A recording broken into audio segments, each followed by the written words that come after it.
Let me turn that down just a little bit, because that's pretty loud. Kicking out the music. I don't know if you can tell, but it's pretty spooky in here right now. Yeah. I got a fog machine all set up. I actually got it for a couple Halloweens ago, and I haven't used it. I didn't even know if it works. So today, I set it up because we're getting all spooky and macabre up in here. Because it's Macabre Monday. It was way too much fun. It's too much fun. It looks like something's on fire in here, which is fantastic. It is awesome. I mean, it wouldn't be if it was, but it is fantastic. Today, lots of good stuff for the stream. First, we're going to do a reading of a fantastic story from the Other Stories podcast, theotherstories.net. Check them out. This one's going to be themed around social media, which I think is, it's pretty pertinent to today, right? And the ending is absolutely fantastic. I think you'll enjoy it as much as I did upon my first read. And then what's really cool is that now I narrate short horror stories for another horror podcast called the Dead Airwaves Podcast. So super excited to be reading stories for them as well. And tonight we're going to be reading one of the first stories that I've narrated for them called Halloween Candy. And I think you'll enjoy that one too. It's going to be actually a little bit longer of a short story, so we'll get a lot of meat and potato in this one. So we'll get a nice, short, quick to the point short story with the Other Stories story tonight, and then we'll get a nice long one.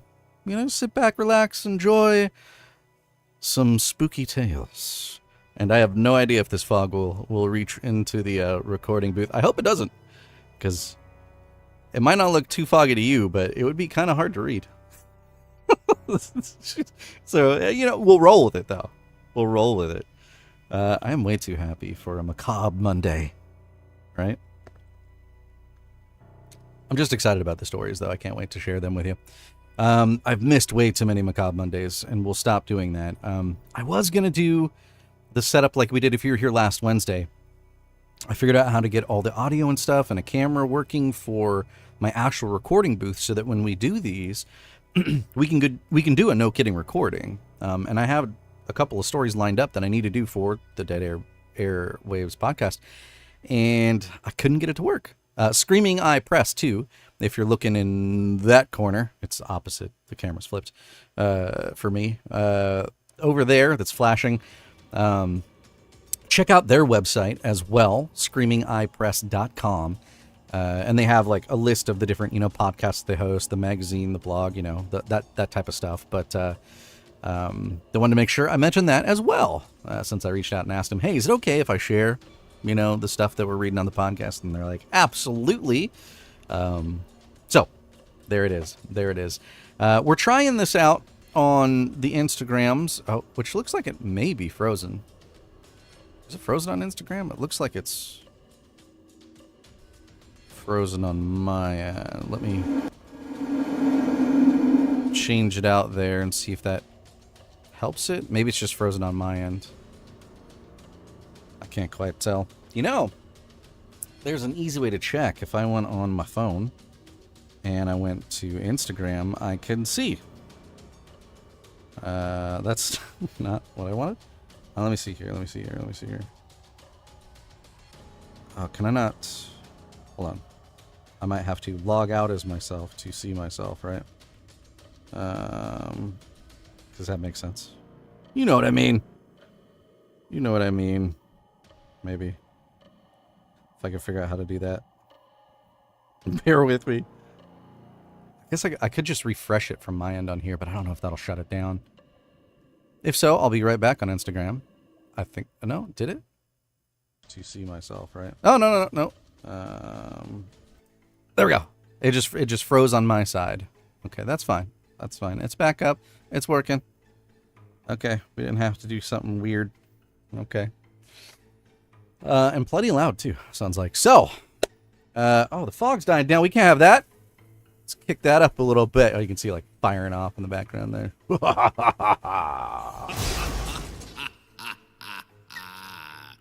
I'm having too much fun with it. Oh, yeah, well, that's one way to do it. Don't drop the remote, Justin. Yeah. We're going to hop into the booth in just a second to give more time for people to roll in.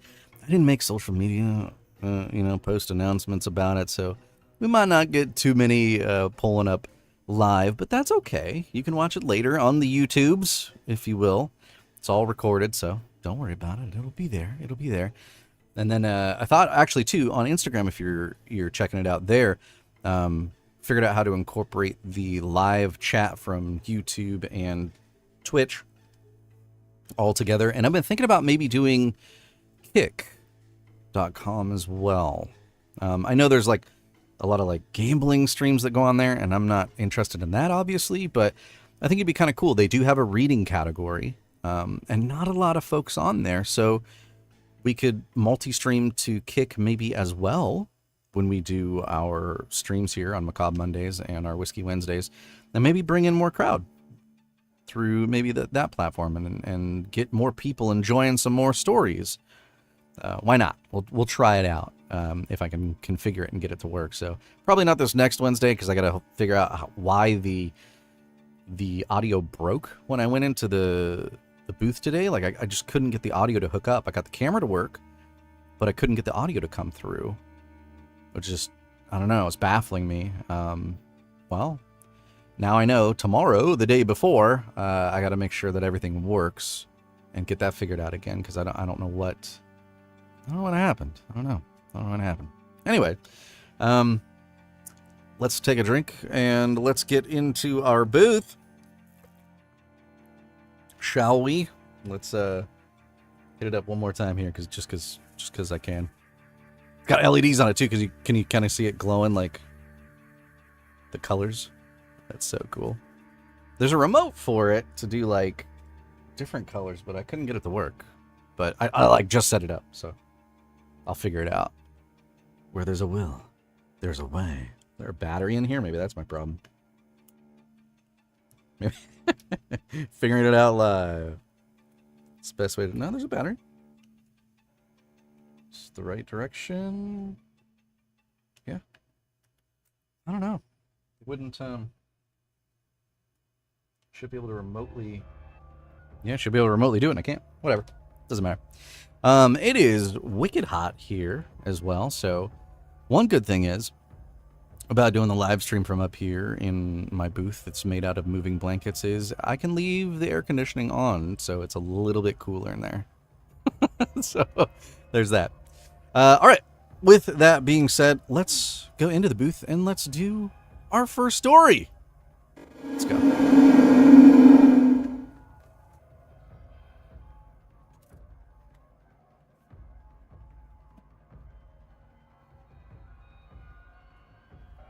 Oh, yeah. Well, it's a little smoky in here. It's not too bad, though.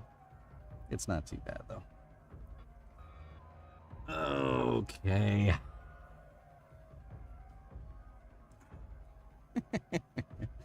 All right. Okay, and I think I have all the chatty chats up. And this should work actually today, too.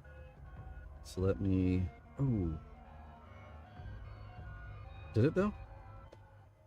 Yes. Cool. But it's the old one. But I think it'll work. I reset the flub counter and then give a flub. Yeah, it does. Okay. Well, if you'd like to, we like to do this thing if you're on Twitch or YouTube. You can keep me accountable for all the mistakes, right? If I flub it up, as it were, you can let me know by typing an exclamation point FLUB, flub, and it'll add 1 to the counter like I just did. Some folks on Whiskey Wednesday like to turn that into a drinking game. It's Monday, folks. But I don't judge. You can do whatever you want. I would just say, drink responsibly, because sometimes I can't say words right. Anyways, let's pour into our story here. Our first one was featured in the past on the Other Stories podcast, theotherstories.net. You can find them on everything, your iTunes, all your Apple products, your Spotify's, all those lovely places where you get your podcasts. And this one is called Bobby's Exodus. It's written by Daniel Wilcox. Originally, this was narrated on the Other Stories podcast by Ben Arrington. So I encourage you, look it up, because Ben probably did a much better job than I'm about to do. Alrighty, let's break into it. One last little quick check. Okay. All right, here we go. Bobby's Exodus by Daniel Wilcox.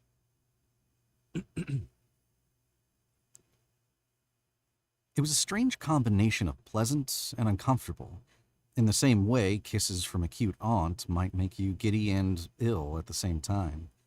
The worn, cratered path that had, at one point, been made smooth enough for cyclists to ride along in safety now looked as though it had been poxed and scarred with acne. It was along this path that Bobby Sheridan was navigating. Ugh, he grunted, feeling the front of the bike dip, then launch suddenly into the air as he hit a particularly large hole, the force whacking his balls against the seat like a mallet against a beanbag. Ah! Then, as quickly as the pain had come, he reached a steady stretch of path which seemed to apologize by doling a steady vibration that rocked and shushed his man-sack back to sleep. Bobby loved to ride. His gleaming blue and silver Exodus road bike, a birthday gift from his mother, shone in the sun and made him feel like royalty. To Bobby, it was like riding a Japanese bullet train. When he first pulled into the schoolyard, he felt like a freaking god, skidding on the back tire and kicking up small pebbles at Frankie Denver's shins. The kids gathered round, snapping pics on their mobiles and uploading sweet images of his ride to all their social platforms. Hashtag Bobby's kick-ass ride. And now, on his way home, the speed of the bike was comparable to running along an airport travelator. The correct way, of course. He had his padded black headphones, which screamed the incomprehensible words of his latest heavy metal band into his ears, the sleek metal of the Exodus between his legs, and he was fucking loving it. The path became uneven again, but the handling on the bike allowed Bobby to weave around the remaining potholes like Tom Dugan, his mouth stretched ear to ear, his tongue flapping in the wind, until the music stopped. Jesus, he moaned. It was only a minor disruption, but certainly enough to blow some of the wind from his sails. He slowed, carved the path, working his way smoothly past a woman with a parcel buggy before skidding next to a garden wall and checking his phone. The smile returned. On the screen of his second-hand iPhone, he could see little icons litter the top bar. He gave a swipe, clicked on each notification, and laughed out loud, as if each person commenting on the pics of his new hot rod could hear. On Kyle Humphrey's Instagram account, @Humpalump, he read, hashtag, gel of my boy's new trophy. Underneath the blurred image of Bobby mid-skid, 8 new followers. On Snapchat, Elise Johnson, @Elise_princess_XO, showed the faces of 15 guys oogling the bike and giving knuckle dusters to Bobby's thick brown locks. 12 new followers. And so it went. The annoyance from the music's interruption from the notifications dissipated, replaced by a warm satisfaction that came with each new follower bubble. On Bobby's own Instagram account, @BobZTheGobZ01, he was coming up to the big 1K, an achievement that would be made all the sweeter by clinching Zach Johnson to the post. He was currently hovering on 987. Bobby clicked resume on his music player and set off again. A couple 100 meters further up the road, he could see the crest of a small hill. It broached a T-junction in which Bobby could cross the traffic lights, take a left, relax off the pedal, and glide on home. But first was the hard climb, or at least it used to be. With the Exodus, he found it alarmingly easy, almost like riding a bike. As he approached the traffic lights, the music cut off again. Plunging his hand into his pocket, he felt the dull vibrations and checked his notifications for the last time. The swipe down menu showed a litany of bubbles, new friends, comments, and shares. Bobby didn't even look up from his phone as he pressed the button for the crossing. He heard a faint beeping for the green man and, once more, clicked play for his music. If only he had taken a second look, he might have seen that the LED man on his side of the road was still red. He definitely wouldn't have started shuffling his feet forward on the bike out into the open road. He would have seen the blue Subaru Impreza hurling over the breast of the hill, disobeying the speed limit, but obeying the instructions of his own green light. Glass rained on the tarmac. The blow hit Bobby square in the stomach. He kissed the windscreen with bloody lips. The driver braked sharply. It was too late. Bobby flew over the car's bonnet and crumpled like spaghetti dropped into a china plate. Someone screamed. The driver jumped out of the car. Some witnesses would later remember him pocketing his own phone and ran to where Bobby lay, head to one side. Pain screamed through every part of his body, and he felt consciousness beginning to fade. Somewhere, in an alternate reality where everything was far off and foggy, he saw the shapes of those huddled around him. A man screamed in his face, but he couldn't hear him. All Bobby could see was a sea of black tarmac from his left eye and the screen of his iPhone in his right. It lit up an inch or so away. Another notification bubble. It was the Instagram camera logo. 3 new followers. I did it, thought Bobby, as the screen began to fade. I hit the big 1K. Thanks, Exodus. A jolt of pain circled his body, and he felt the air rush out his mouth.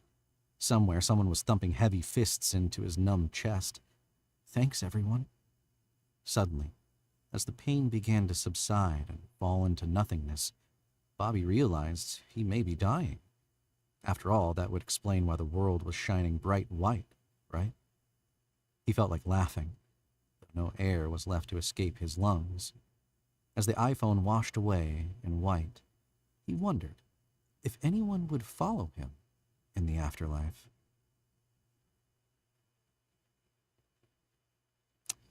And there we go. That is the end of our short story there based around social media. Bobby's Exodus by Daniel Wilcox, originally aired on the Other Stories podcast, narrated by Ben Arrington originally. Fantastic story, I think. Hopefully you all enjoyed that as well. All right. And I think we'll roll straight into our next story. This next story will eventually air. I don't have the release date yet, but it will eventually air on the Dead Airwaves podcast. And it is called Halloween Candy, written by Michael McDowell, and it's based on a teleplay by Michael McDowell. This one's going to be a little bit longer, so we're going to have a little bit of time with this story. So it'll give us a nice bit of meat and potatoes for the next 45 minutes or so, probably. It's probably what it'll take to get through this. One quick little note is, as we approach the hour, and it may have happened already and it just didn't go off. Maybe it didn't. No, it didn't yet. Okay. On the half hour here, actually, it went off originally when the stream first started, but on every half hour, an ad break comes up for Twitch. So we'll pause just for a couple minutes, shoot the breeze, and then we'll go back into it and resume where we left off, just so that the folks on Twitch don't miss out. So yeah, you'll hear the Old Spice jingle, and that'll be our cue that an ad break has started, and we'll stop right there. So, and continue when we come back. So we're going to have about 10 minutes before that starts, so we'll get a little ways into it, maybe a couple pages or so. Thank you again for joining me on all the platforms, on Instagram, YouTube, and Twitch. And like I said, I think we're going to try out maybe doing a little bit of kick.com as well. We'll try. Anyways, here we go. Halloween Candy by Michael McDowell. The neighborhood was neither this nor that. Half the houses had been built in the early 20s. The other half had been built in the early 50s. All the houses were shabby. All the houses needed paint. All the houses stayed on the market at least a year before they sold. All the houses that went at what the realtors called bargain prices, and all the buyers of these houses felt like they'd been taken. People lived in these houses for 40 years, or else they lived in them for 2 months. Daniel Killip had lived in the house on Dana Street for 40 years. He carried his bride over the threshold there.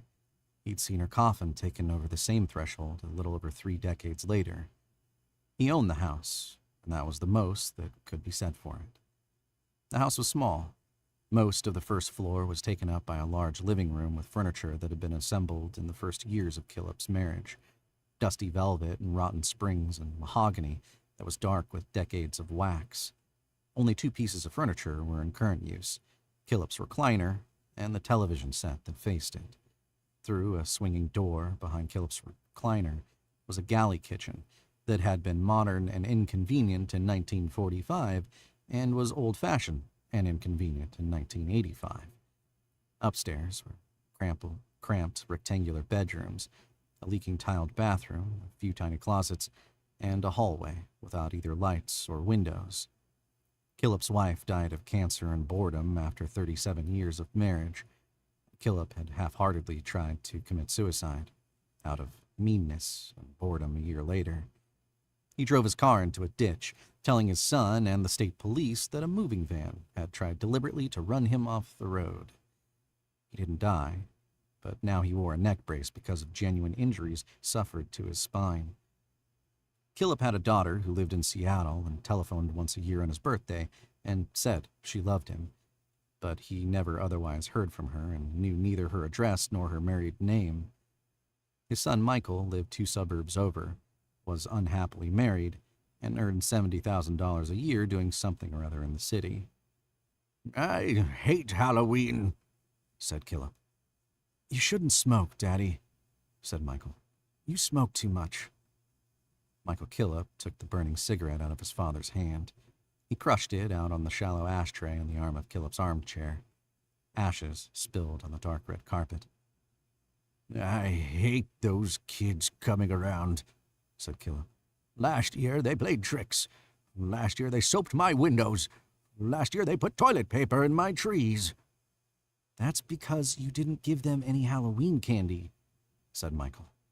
"They have no right to expect candy."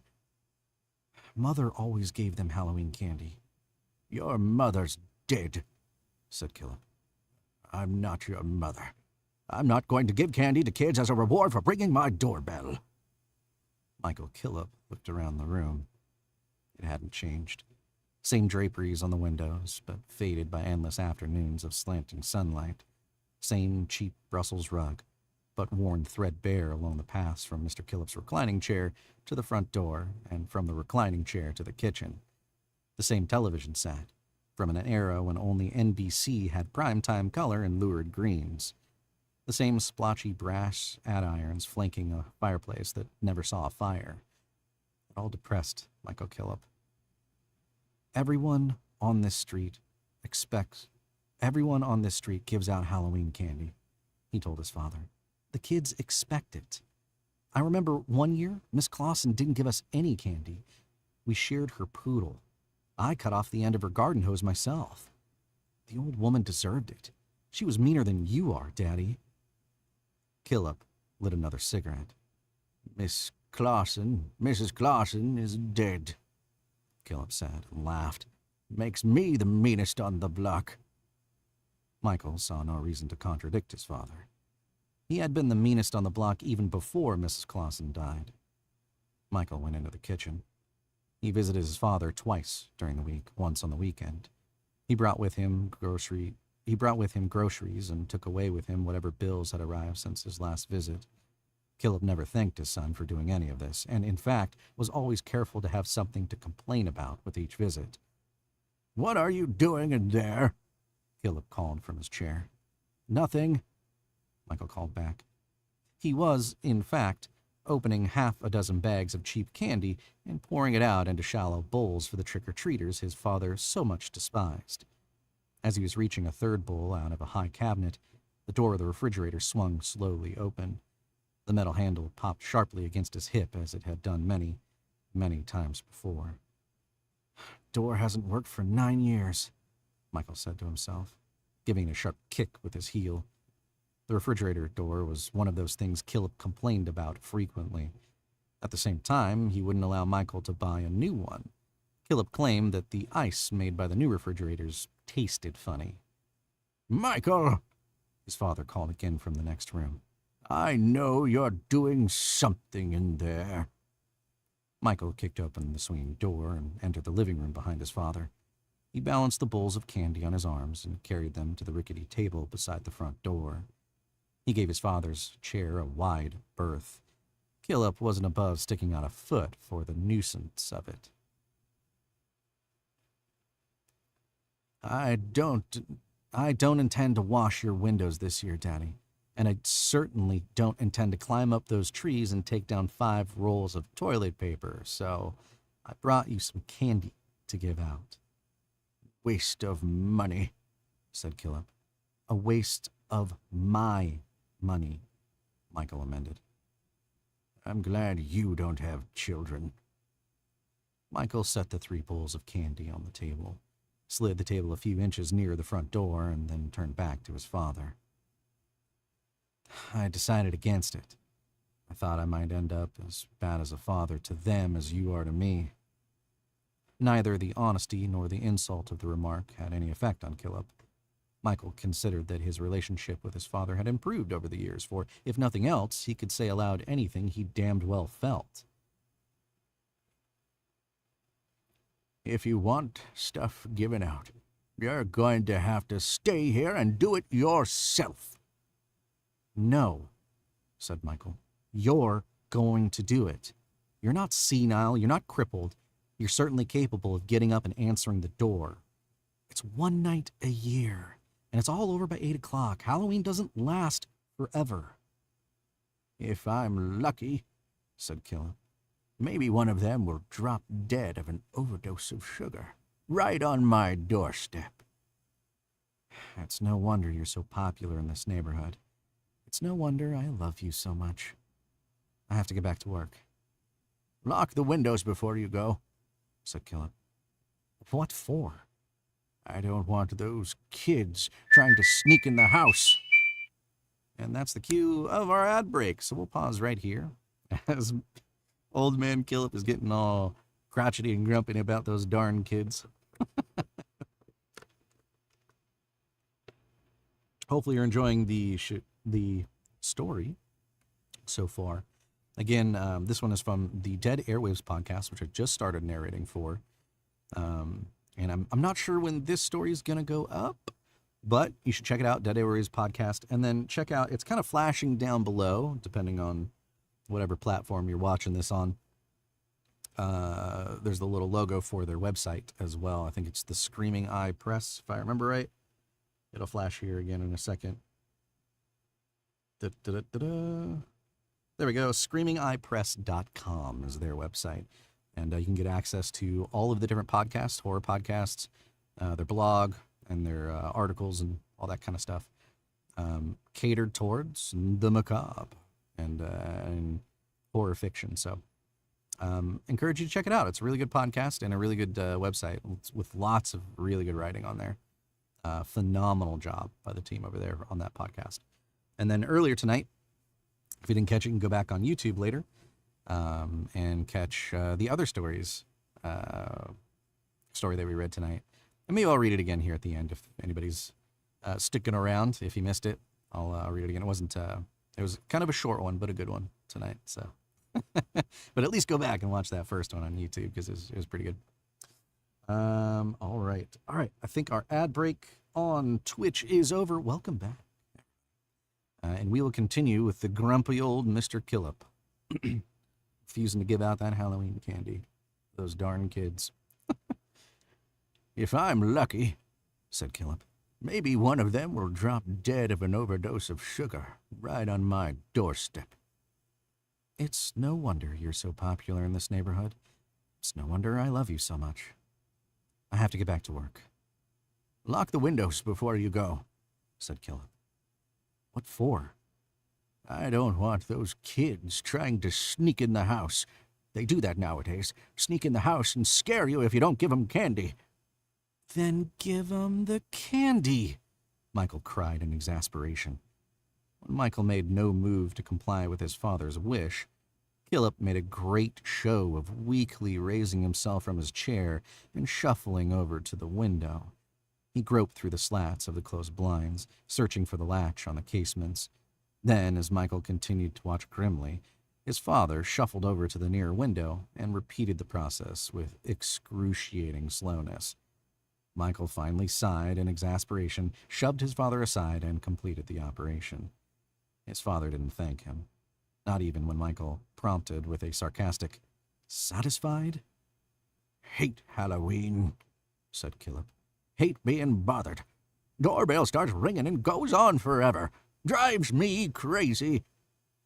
Michael looked at his father, slightly shaking his head. Maybe he was the meanest man on the block, but he was also a lonely old widower. "Go home with me," Michael said, buttoning his overcoat. "I invited you." Killup shook his head. "Those kids would burn down the house if I didn't stay here and protect it. There's no end to the trouble they cause. When are you coming back?" Always complaints, always demands, always the caustic dismissals instead of thanks, and always the question, "When are you coming back?" "Tomorrow, after work," said Michael. "Your refrigerator's almost empty. 5 eggs, half a pound of Swiss cheese, a tub of whipped butter, and a half a gallon of buttermilk. Cholesterol City. I filled that thing up on Saturday. Have you been stuffing yourself lately?" "I'm hungry all the time," said Killup. "Nothing else to do except eat." Michael reached into his pocket, took out a piece of cheap candy he'd bought, untwirled the purple cellophane wrapper, and then popped it into his mouth. "It tastes terrible," said Michael, grimacing. "So don't eat it all yourself." He opened the front door, stepped out onto the porch. "Not a chance," said Killup. His father had already pushed the door half closed, as if to show how eagerly he anticipated Michael's departure. "Bring me some waffles tomorrow night. Real frozen ones, not the kinds you pour out of a carton." Michael straightened the lapels on his father's cardigan. He saw that the rip in his shoulder seam was wider than 2 days ago. In the voice that parents employ to demand a clean room of a 10-year-old, Michael said, "When I come back tomorrow, I want to see all that candy gone, you understand?" Killup made no reply, but silently adjusted the sign that read, "No salesmen, census takers, or religious fanatics," so that it covered the doorbell. If you're not nice to those kids tonight, you're going to deserve anything they can do to you," Michael warned his father. He uncovered the doorbell again and stalked off toward his car in the driveway. Killup's only goodbye to his son was to shut the front door more loudly than was at all necessary. The dull red oak leaves swirled up for a moment, then settled again on the narrow railed porch of sinking boards. "Trick or treat," said the child in a fuzzy white suit and a slick white mask with white plastic whiskers and a big wicker Easter basket that danced before Killup. "I'm sick," Killup said. "See my brace? Why are you bothering me? Didn't you see I didn't turn on the porch light? Go annoy somebody else." "Trick or treat, mister," said the rabbit again, as if it might have thought Killup's brace and invective were only a sort of Halloween costume for adults. "I don't have any candy," said Killup, the candy clearly visible on the table behind him. "Wouldn't give you any if I did." He slammed the door in the rabbit's whimsical face. The rabbit didn't turn off, but quietly reached into the bottom of its Easter basket and threw a can of fluorescent orange spray paint, and withdrew a can of fluorescent orange spray paint. The rabbit shook it as quietly as possible, then thumbed off the cap. Its white-gloved finger was on the button when the door suddenly flung open again. Killup took an admonitory is the word. Philip took an admonitory swipe through the air and scowled at the rabbit. I know your tricks. Don't even think about spraying this door with that paint. I've already called the police, and they're on their way. The rabbit ran off into the night. Philip smiled, his first real smile of the day, quietly shut the door. He padded back toward his chair in the living room, moving not so much faster and with little more ease than he'd shown earlier when he tried to make his son feel guilty about not helping him lock the windows.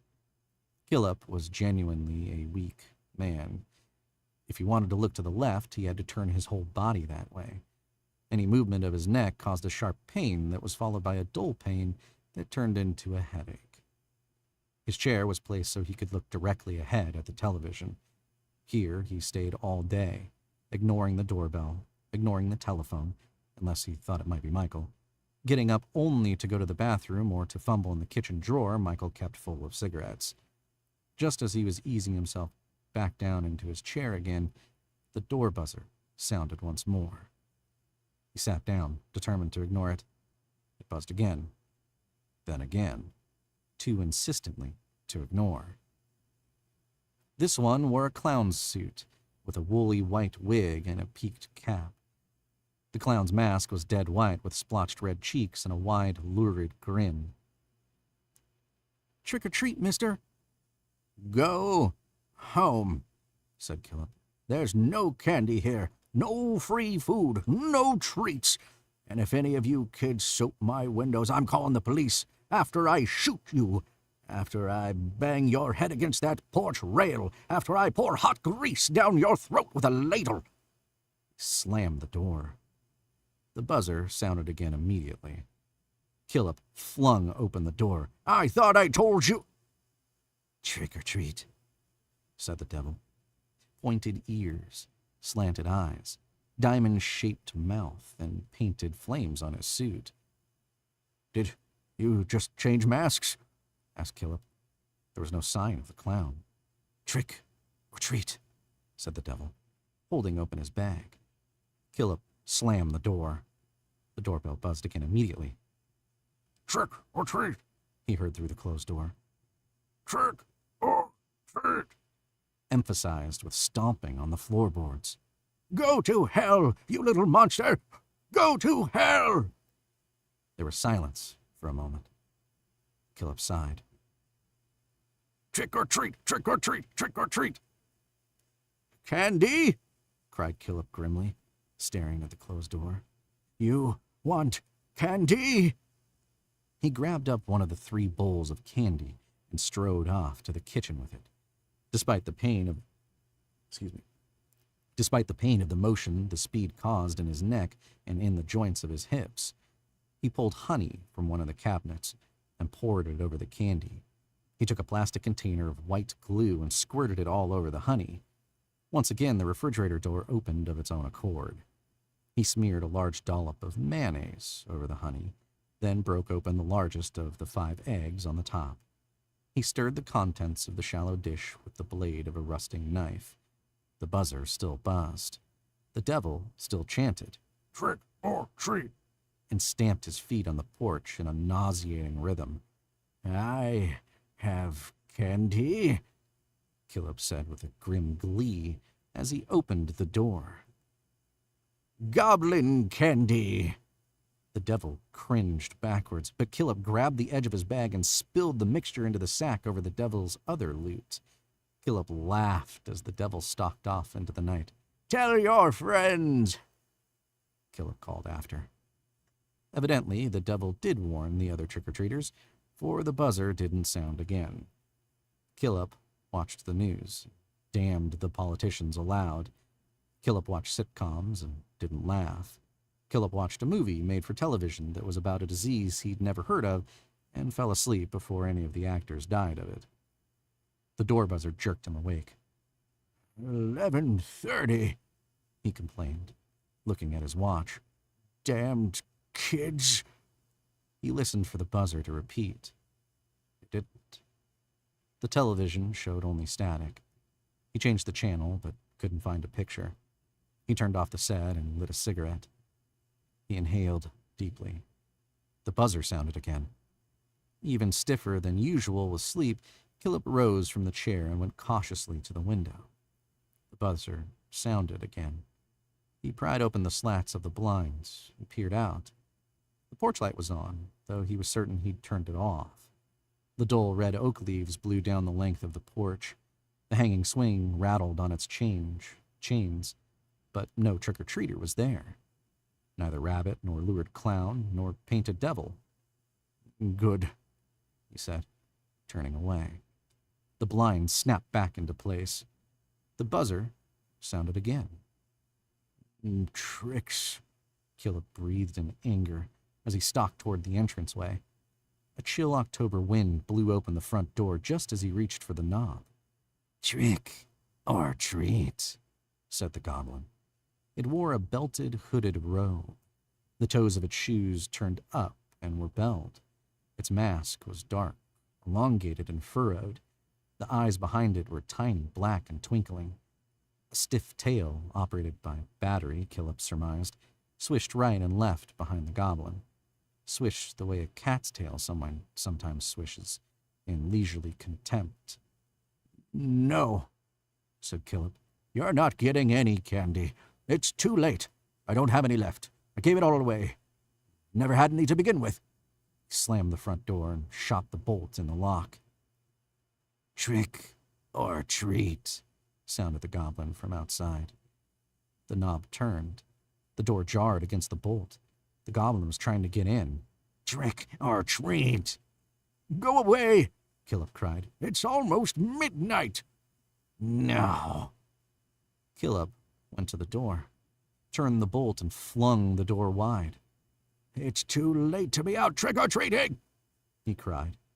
He looked down the length of the porch. No goblin. The goblin was obviously hiding in the dark bushes beyond the railing. As soon as he shut the door again, the goblin would return. "It's nearly midnight," Killup called into the darkness. "Go home. Tell your mother I said you were a wicked child." He waited a moment. Silence.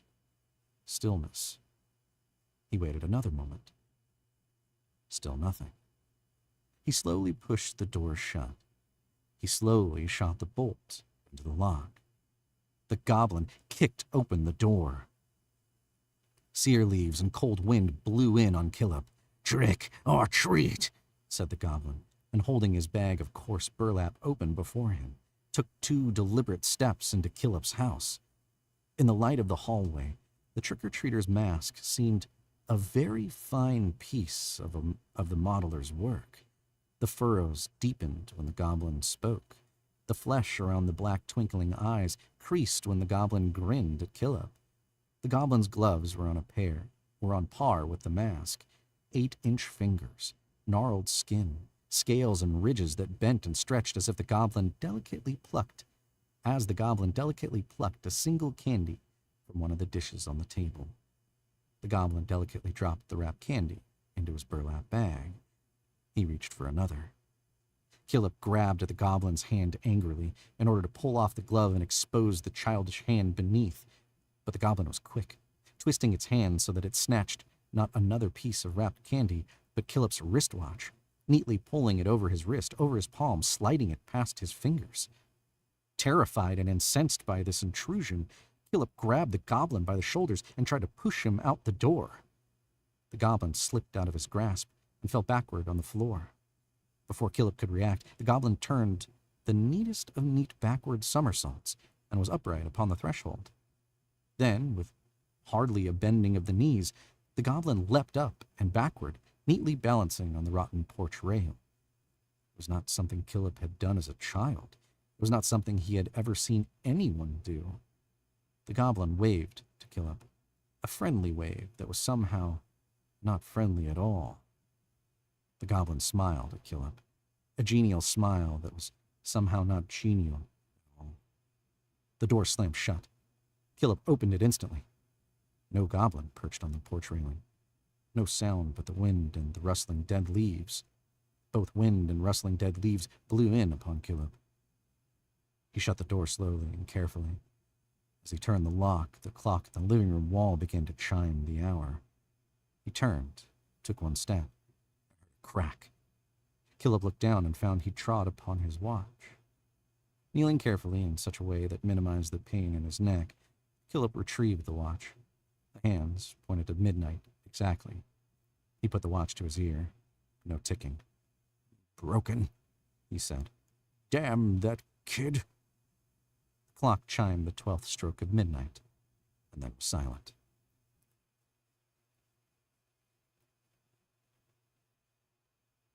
Hey, how's it going, Centurion? If you don't know, I'm going to take a pause here real quick in our story and say hi. This gentleman here on Twitch, Centurion9, I'm going to shout him out here, is just happens to be the number one black hat wearing Australian streamer on Twitch in the world. In the world. Check him out. It's a great channel. All right, back to our story. In his chair before the television, Killip waited for the goblin to return, to push the buzzer, to stomp on the echoing floorboards, to call out "trick or treat" in that harsh, low voice that didn't sound like a child's at all. The goblin did not return. Killip turned the television set back on. He still got nothing but static. Obviously, the cable was out again. He thought about calling the cable company, but after midnight, he'd only get a recorded voice, and there would be others calling anyway. He went through every channel, from 2 to 56. Nothing but static. He looked at his watch. Midnight exactly. Then he remembered he'd broken the watch by stepping on it. He decided he'd climb the stairs to bed. He only went up and down the stairs once a day. Down in the morning, only once. Up again at the end of day, only once. He turned off the television. In the sudden silence, he heard a faint rustling, like leaves blowing on the porch outside. But it wasn't that. The rustling was from inside. Killip blinked his eyes so he could focus them beyond the distance of the television set. He peered into the hallway and for the first time noticed that the goblin had left behind his trick-or-treat bag. It was small, rectangular, of coarse burlap. As Killip peered at it, trying to determine whether the slight, continuing rustling sound was coming from it, the trick-or-treat bag began to inch across the floor, not as if someone were hiding out of sight behind the stairs, pulling on it with an invisible string, but moving, as if a severed but listful hand inside the bag were slowly clawing its way down the hallway, sneaking out of Killip's sight, headed for the kitchen. Killip stood out of his chair, but as he moved to the entryway, the burlap bag suddenly changed direction and headed toward him. As if, once discovered in its attempt to secret itself, the bag had decided to attack. With one hand grasping the edge of the open doorway for balance, Killip raised his foot to stomp on the burlap bag and whatever was inside it. At that moment, the bag overturned. Cockroaches swarmed out of it. It was not a severed hand, but the random motion of hundreds of insects, all different sizes, but all the same glowing chocolate color, that had propelled the bag across the floor. Killip brought his foot down on them, on one or two of them at any rate. The rest disappeared beneath the iron base of the standing floor lamp, beneath the television stand, beneath Killip's chair, beneath the rug. They slipped into the crevices between the floorboards and hid in the shadows of the faded curtains. Killip ground the burlap sack beneath his heel and kicked it into a corner. He went to the telephone on the hall table and peered at a scrap of paper wedged in the wainscoting. It read, "Michael, KL5-1186. Killip quickly dialed the number, and his call was answered before he even got the receiver to his ear. At the tone, "The time will be midnight exactly," the tone sounded. And at the same moment, the clock in the living room once more began to chime the hour. Killip hung up. His hand remained on the receiver as he counted the strokes of the clock. 10, 11, 12. Not only had his watch stopped, the clock was broken too. He dialed his son's number again, this time speaking each digit aloud as he read it on the scrap of paper. At the tone, "The time will be midnight exactly," Killip slammed down the receiver. He picked it up again and dialed 0 for the operator. At the tone, the time will be midnight exactly. Once more, he slammed down the receiver, held it there, picked it up again in order to dial 0, but before his finger had even touched the dial, he heard, At the tone, the time will be midnight exactly. Killip put down the receiver. He stood still for several moments and tried to make sense of what had happened. He couldn't, which suggested that nothing really had happened at all. Sometimes, at his age, things got confused. He stood with his hand on the newel post and looked up the stairs. He decided he'd sleep in his chair tonight.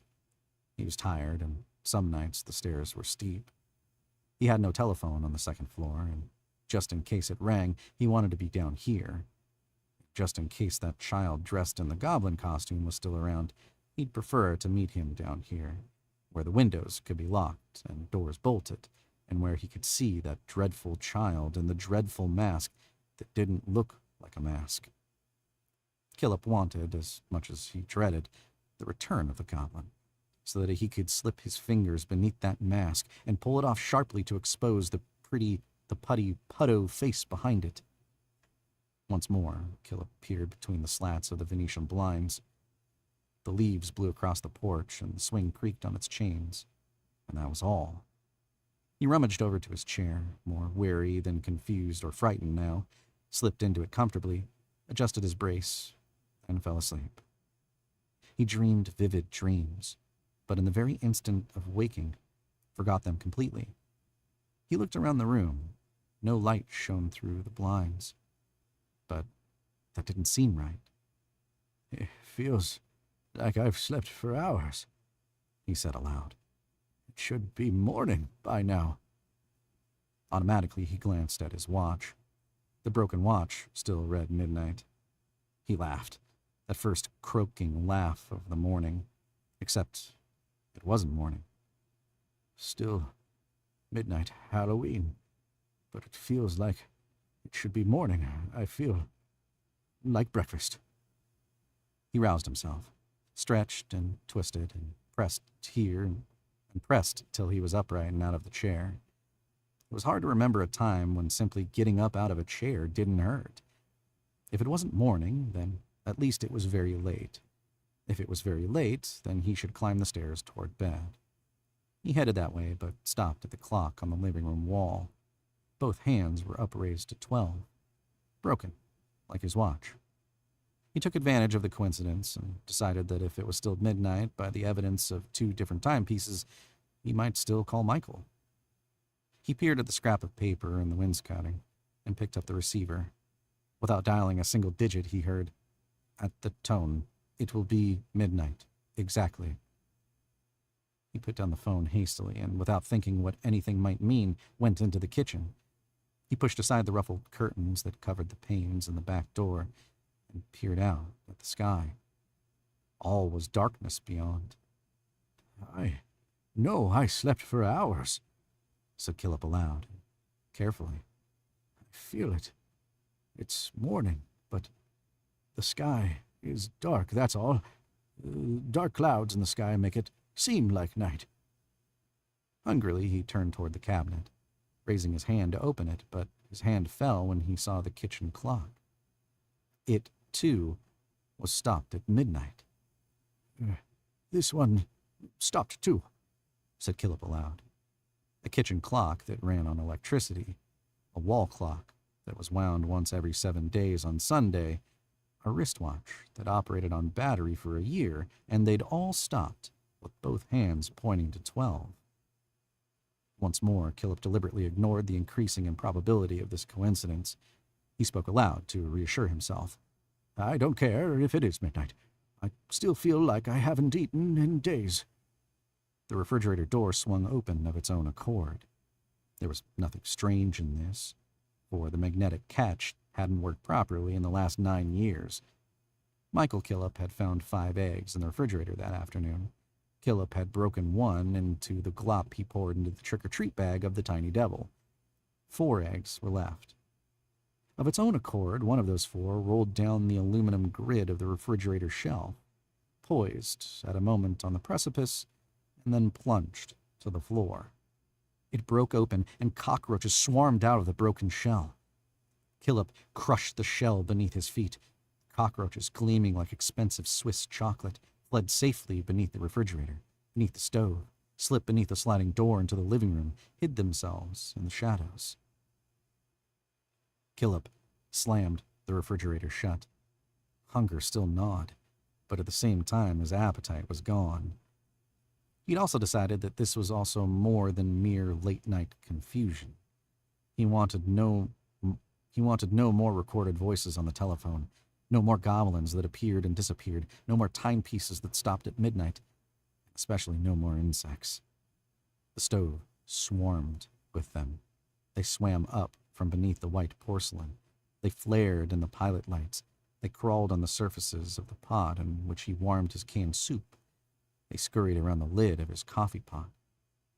It was time to leave, no matter what time of night it was. No matter that he couldn't get Michael on the phone, he turned the bolt on the back door and opened it. Tried to open the door. It remained locked. Sometimes the door stuck in wet weather, but it hadn't rained in weeks. The autumn had been dry. Killip turned the knob again. The door remained locked. He shot the bolt again, unlocked it again. Still, the door wouldn't open. When he turned around again, all the insects had disappeared from the surface of the stove. It was blotched with rust and spots of dried grease that looked like insects, but that was all. Probably he'd managed the swarming.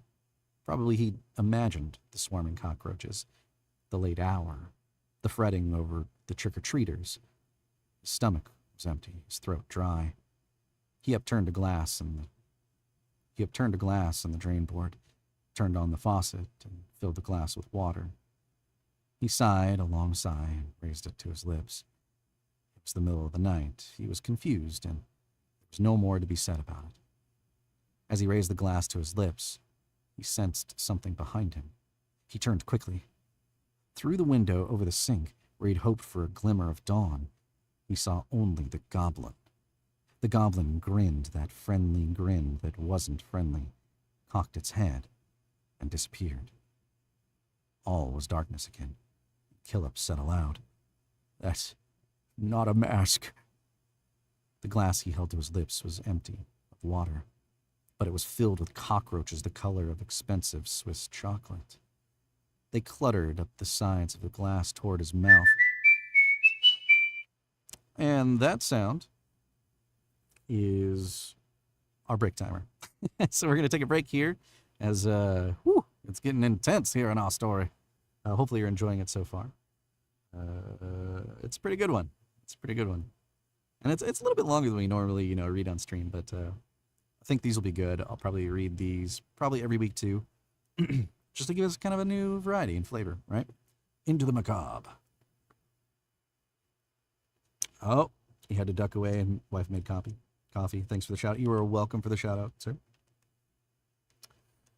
Damn ads, right? We only have 45 seconds left of them, then we'll get back to our story. To our crotchety old man who is now facing some consequences and not just giving candy to those darn kids ringing his doorbell. All right. What is that? I have no idea what that is. Something happened, though, because I heard the sound of a pouring glass of whiskey. I have no idea. It doesn't tell me anywhere. Why does it not tell me anywhere? Well, that's not cool. Hold on. Let me figure out what that was. It's probably like a follow or something. It literally didn't tell me. Boo! How do I figure it out? Is this clip, read, manage? Well, that's dumb. Gotta go all the way over to my OBS to figure out what happened. Well, that's not cool. Well, whatever that was, if it's a follow or something, welcome.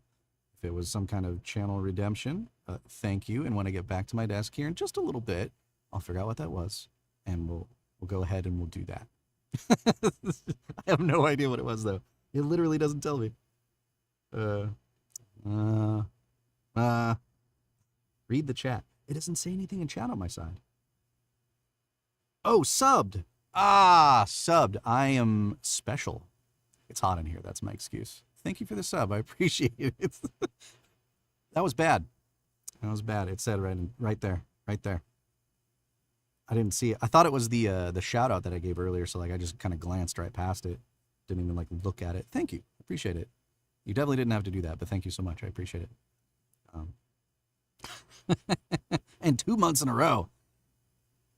Thank you. I appreciate it. I really do.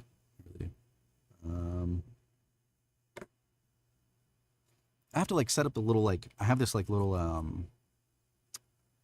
like window on my OBS that gives me like an event role. That's usually where like I see all the things, but I mean that one was in chat. So, do they all show up in chat? I'm a terrible streamer. I don't know. Always a pleasure, my good friend. Oh, thank you. Alrighty. I think, yeah, ad break is over, so we're all back. Awesome. Let me take another drink of coffee. Although I should probably switch to water because I am melting. And we'll get back to our story and the conclusion of what happened to Old Man Killip. Or what's going to happen to Old Man Killip. And we'll see. All right.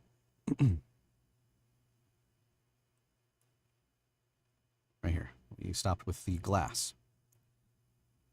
The glass he held to his lips was empty of water, but it was filled with cockroaches the color of expensive Swiss chocolate. They cluttered up the sides of the glass toward his mouth. He dropped the glass on the floor and it shattered. Once more the insects scattered, hiding out of his sight and out of danger of his tread. The refrigerator door swung slowly open once more. Without closing it, without glancing out the window, without looking again at the clock, Killip stumbled through the swinging door into the living room again. Excuse me. Tricks or treats. Tricks or tricks. Treats or tricks, if I could read. The goblin was outside. Killip stumbled toward the front door, not minding the pain in his joints of his hips, the pain in his neck that stung with every lurching step. He pulled his cane from the umbrella stand, not for support, but for a weapon. He pulled on the front door. It was locked, too. In his frustration, Killip picked up one of the bowls of candy on the table and flung it at the door. The china smashed, the candy scattering across the floor. Killip stumbled backward against the table, knocking the second bowl of candy to the floor along with the telephone. At the tone, the time will be midnight, exactly. Killip kicked the telephone cord from the wall, nearly losing his balance in the process. He went into the living room, dragging the draperies aside, and ripped down the Venetian blinds to get at the latch on the casement. It wouldn't turn, no matter how hard he jerked at it. Behind him, the television switched on. Only static. Killip stared at it a moment, then swung his cane at the window. It didn't break. Bracing himself not to fall, he swung harder. Still, the glass did not break. It was still night, and leaves blew down the length of the porch. Killip hooked his cane between the slats of the blinds in the second window and jerked them down. He then tried to shatter the window. The glass did not break. Tricks, treats, or tricks, Mr. Killip. The voice spoke not from outside the house, but through the television speakers. The goblin's furrowed face grinned at him from the screen. Then there was only static again. "How do you know my name?" he cried, and swung his cane at the picture tube. Unlike the windows, the picture tube shattered. Inside, the old tubes exploded in sparks and acrid smoke. The doorbell sounded again, louder than before, somehow. Insistent and clamoring. Killip went back to the window, peering out to see the goblin pushing the buzzer. But the goblin wasn't at the door. He stood on the swing at the opposite end of the porch, gently rocking in the moonlight. The goblin waved, the friendly wave that somehow wasn't friendly. The door opened slowly. The dead red leaves of the oak tree in front of the house blew into the entryway. How? When he looked back out to the porch, the goblin was no longer in the swing. Killip turned to go to the door, but was face to face with the goblin, who perched on the table between the two locked windows. The goblin's furrowed face wasn't a mask. The goblin lightly brushed Killip's cheek with a finger that wasn't a rubber glove at all, but had scaly flesh and a nail that was as sharp, as tough as horn. Trick or treat, Killip. With a growl that was equal parts anger, fear, despair, and confusion, Killip knocked the goblin off the table. But in doing so, Killip lost his balance. In attempting to regain that balance, Killip slipped on a piece of Halloween candy, wrapped in purple cellophane. Killip's head banged hard against the floor. He heard cracks that had to be his bones. The pain in his neck was cold like frozen metal, hot like burning grease, electric like a wet finger stuck into an electrical socket. He couldn't move either leg. He couldn't move his head or his left arm. His only luck was that he held the cane in his right hand. He flailed about with it, weakly calling, Help! Help! I'll give you candy. I'll give you all my Halloween candy. But the goblin was gone. And because Killip couldn't feel the October wind, he knew the front door was shut and locked once more. He flailed about with his cane, calling weakly. He knocked the telephone from the hook and dragged the receiver close to his ear. Operator, Killip pleaded softly. Operator, I'm... At the tone, the time will be midnight. Exactly.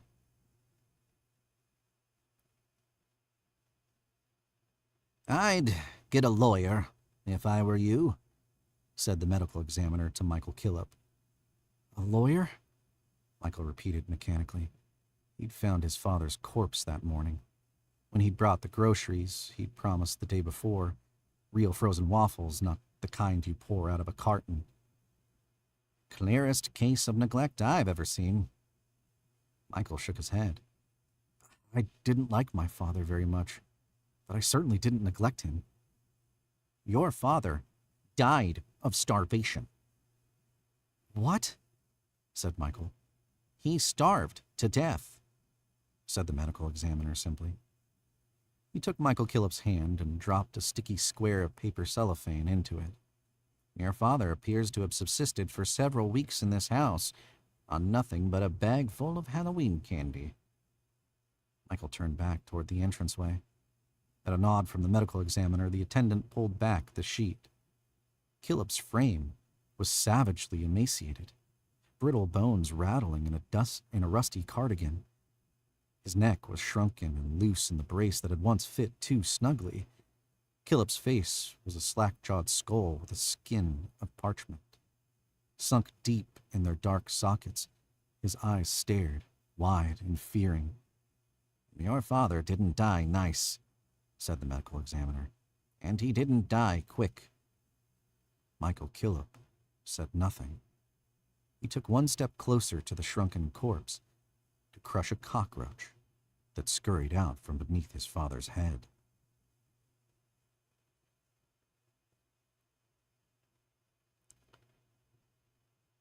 And that was it.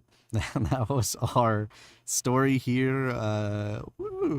Kind of morbid ending, right? Hey, it's macabre, some might say, right? And that was Halloween Candy, written by Michael McDowell, adapted from a play, I believe, of the same name that he wrote. I believe. And again, this will be on the Dead Airwaves, Dead Airwaves Podcast. And you can find their website, screamingeyepress.com, for all the links to everywhere that podcast is. It's where all your podcasts are. And then on their website, too, they have tons of stuff of the macabre, of the horror genre, articles, blogs, all that kind of good stuff, and different ways to consume more horror-related material and media. So check that out if you will. And it was a teleplay by Michael McDowell. So It's kind of right. All right. With that, that is our last story. I'm going to head back to the desk and talk about some stuff, and then we'll close it down. All right. Hopefully you enjoyed the stories. I'll meet you back there. And that's not the right one. So I will meet you over there, and then you'll see it switch. All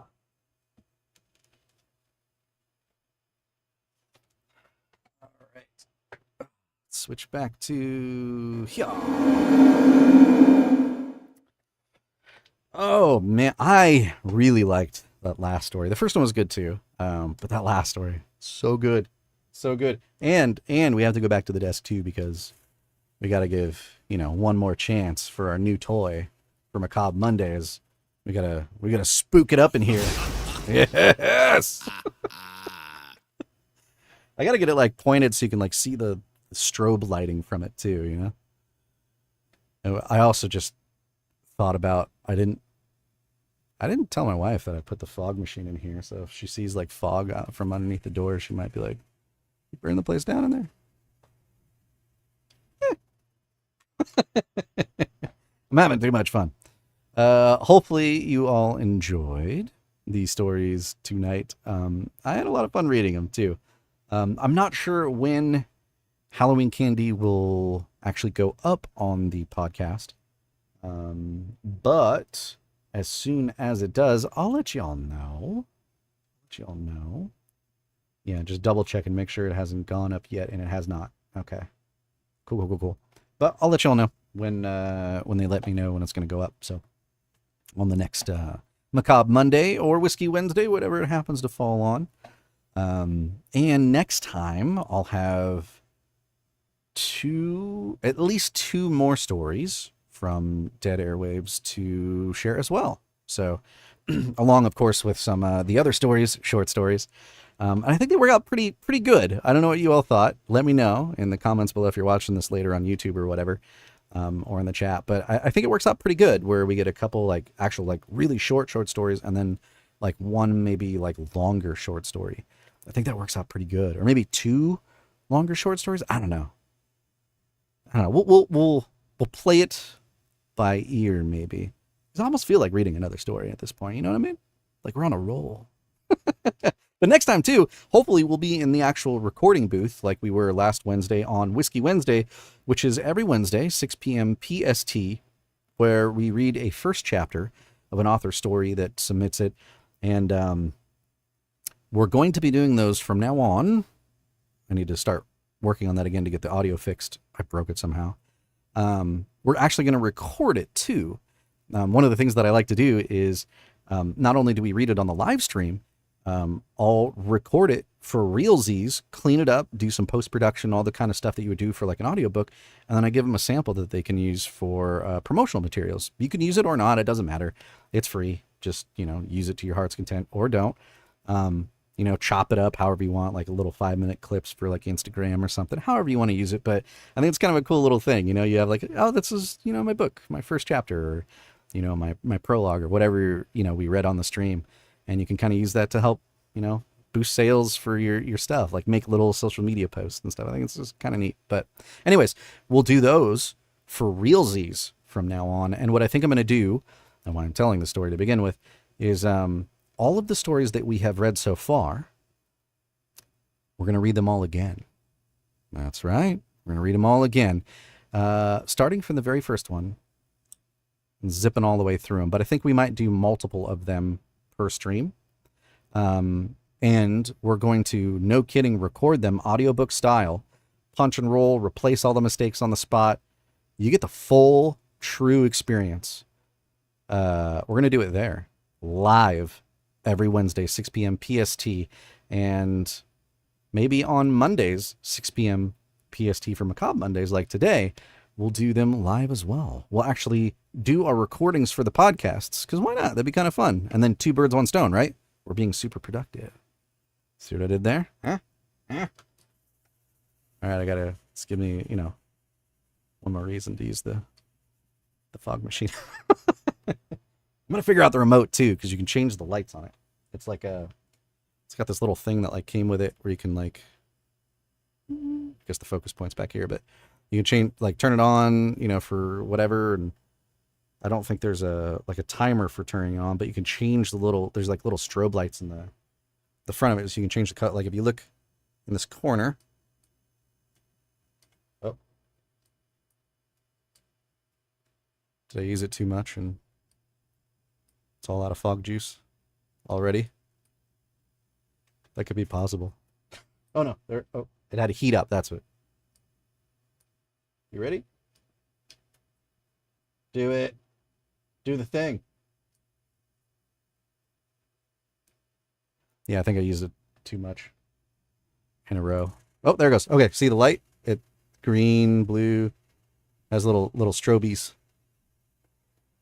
So if I can get it like pointed up a little bit, you can like see the strobies through the string. Anyways, you probably don't care, but I'm way too excited about it. But it's my new toy, right? All right. For Macabre Mondays. It'd be kind of weird on Whiskey Wednesdays, but I'm tempted now. Anywho, next Wednesday, 6 p.m. PST this week, we're going to be doing some stories. The very first one that we read on the channel, just so that we can get all that stuff recorded and out. And then we give another opportunity to hear that. And then again, next Monday, after that, for Macabre Mondays. And then Whiskey Wednesdays. And then Macabre Monday. See how it works? Check the schedule. I'll see you all then. On Instagram, thank you very much for joining me, everybody there. Let's see here. Kathy, Disc Golf Show, Nick, and Ultramite, thank you so much for joining me on Instagram. I appreciate it. We'll see you all next time. Cut off the stream there. And then on YouTube, I'll see you all later as well. And leave a comment below on how much you liked the either one of the stories that we read tonight, and what you liked about it, because that would be cool to kind of read.